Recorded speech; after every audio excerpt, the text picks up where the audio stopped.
Hello, everyone. This is Zak Gardezy. I'm the host of Money Minutes. I'm also the managing partner, private wealth advisor, and certified financial planner here at Wealthstone Private Wealth Management. On Money Minutes, I like to talk about the latest market headlines, and I share with you my outlook for what's ahead. So we're in the middle of earnings season. Let's get right into some interesting numbers. 46% of S&P 500 companies have reported earnings as of Friday. 77% of those companies have beat their earnings per share estimates. 60% of those companies have beat their revenue estimates, which is below the 5 and 10-year averages. Also, the blended growth rate, where we're trending right now, is a 3.5% quarterly growth rate, which, if this continues, that would mark the third consecutive quarter of earnings growth rate year over year. Analysts are forecasting a strong rest of the year, with earnings growth continuing to grow as the year goes on. And it's a huge week for earnings. 175 S&P 500 companies are going to be reporting this week, and 6 of the Dow Jones 30 companies are going to be reporting. So we're going to talk a lot about earnings in today's video, and I'm sure it's going to be something we talk about next week as well. So let's continue on to earnings, and let's talk about some tech earnings. We had Meta, Microsoft, Alphabet, and also Tesla report earnings last week. And so when we talk about the Magnificent Seven, it's huge what's happening right now. In regards to things like net income growth, Meta, Microsoft, and Alphabet, huge net income growth. 117% for Meta, 57% for Google, and 20% for Microsoft. So staggering numbers from them.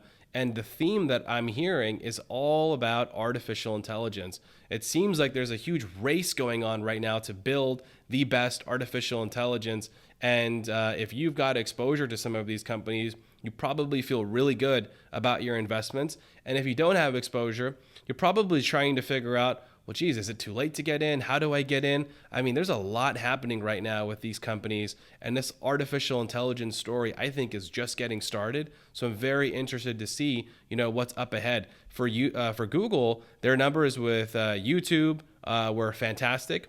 I hope that my numbers with YouTube are fantastic too. So if you would subscribe and like this video, I would greatly appreciate it. In regards to Tesla, their financial numbers were not very good. Not the best numbers coming out of Tesla, but it was their outlook that propelled that stock to move higher. Elon talked about robotaxi. He also talked about coming out with that lower price Tesla vehicle. So very promising and really what the market wanted to hear. They talked about layoffs and cost cutting efforts, some things that Elon needed to discuss to give Tesla investors some hope that the company is dedicated and he's dedicated to moving in the right direction. Additionally, Elon made a surprise trip to China just in the last day or two, and where he met with the Chinese premier. And he was able to secure a deal where Tesla is allowed to use full self-driving in China. That's huge because with one of the issues was that with full self-driving, Tesla would be collecting all sorts of data, videos, pictures, images of Chinese roads and possibly sensitive areas. So for a while, they were not allowed to operate full self-driving in some parts of China. Now they're getting that permission.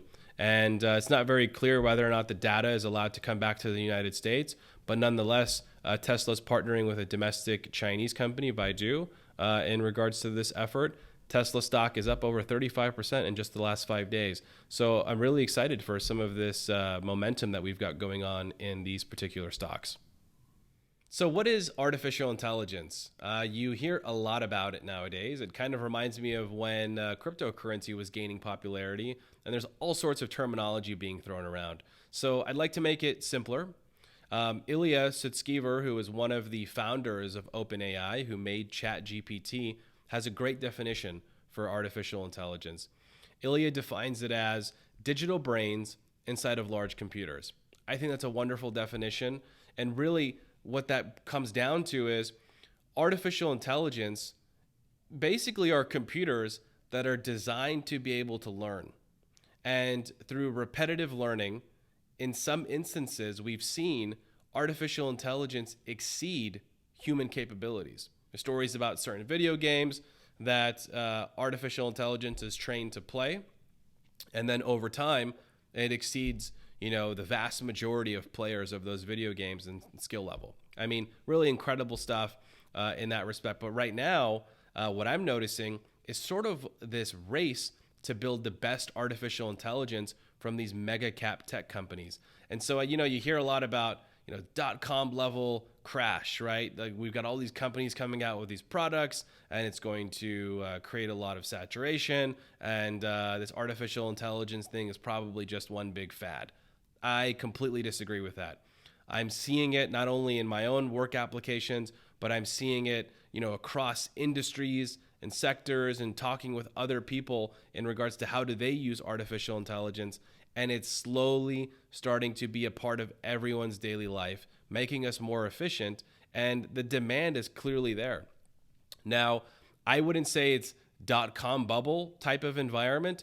I actually would rather consider this to be more of like a space race type of environment. You're seeing countries trying to build the best artificial intelligence. You're seeing companies, private companies, battling each other to build the best AI. I mean, you've got the titans in America. You've got Meta and Alphabet and Microsoft and Tesla and Nvidia and all these companies all sort of battling and making the best products and software and computer chips and graphics processors to make the best artificial intelligence products in the world. And so I think it's more like space race, and definitely disagree with the notion that this is some sort of dot-com level bubble or saturation. And really, what's the end goal here? I think for now, this is seemingly an end goal for a lot of these artificial intelligence makers, and that's to build AGI. AGI is artificial general intelligence, and it's a bit different than what we have now, which is more of like program-specific intelligence, where you sort of give the AI a task, and it's really good at that particular task. What the end goal is to have an artificial intelligence that's generally just as good or smart, if not smarter, than human beings in general tasks, right? Everything. And so whoever can make that first will make the best artificial intelligence at the time. They'll make an incredible product. And if there is a country that happens to make it first, I mean, it'll be incredible to see what comes of that, for good or unfortunately for worse. So there's a lot of talk about the national security concerns of artificial intelligence. I mean, it's that serious. On one hand, we think about space race, but I also think about, sort of like when if you watched Oppenheimer and you're thinking about the race to building the atomic bomb, it sort of has that kind of a feel to it, because there's literally countries investing tons of money and dedicating their science force to building the best artificial intelligence. There's a reason for that. I'm not privy to what those reasons are, but it's got to be something about, battlefield dominance, efficiencies, economies. I mean, it's so important to make the best artificial intelligence. So for Wealthstone clients, when I'm thinking about, positioning capital, I am thinking about artificial intelligence in portfolios, and it's somewhere that we do have investments in. And I'm really excited, especially after seeing some of these earnings reports, to seeing the progress that we're making in artificial intelligence and the direction that everything is heading. And so with that, that concludes this week's Money Minutes episode. Thank you so much for tuning in, and I hope to see you all again next week.